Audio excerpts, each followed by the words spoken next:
আশা করছি যেটা বলে গেছি যে নেক্সট আর কারো এদের দিয়ে কিছুই হবে না। কেন যে আমি বিপিএল এর টিম নিয়েছিলাম, এবার রংপুরের বিপক্ষে ঢাকার ব্যাটারদের ব্যর্থতা ও লজ্জাজনক হারের পর লাইভে এসে রেগে গিয়ে একই বললেন সুপারস্টার শাকিব খান। প্রিয় দর্শক, বিস্তারিত দেখুন প্রতিবেদনের বাকি অংশে। বিপিএলে 11তম ম্যাচে আজ টসে হেরে 6 পরিবর্তন নিয়ে ব্যাটিং করতে নামেন শাকিব খানের ঢাকা ক্যাপিটালস।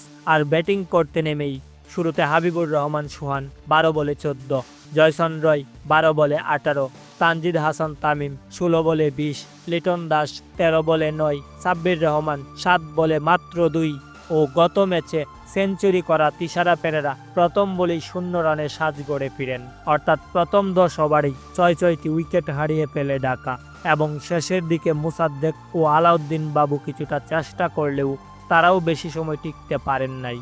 ফলে নির্ধারিত ওভার শেষ হওয়ার আগেই অল আউট হয়ে মাত্র 111 রান সংগ্রহ করে ঢাকা ক্যাপিটালস। আর রংপুর এই রানের লক্ষ্যে শুরুতেই ব্যাটিং করতে নেমেই খুবই সহজে জয় তুলে নেন।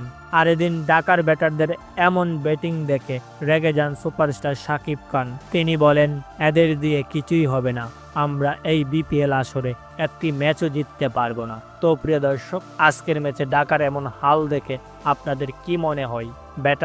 ঢাকার ব্যাটারদের ব্যর্থতার জন্য কাকে আপনি দায়ী করছেন?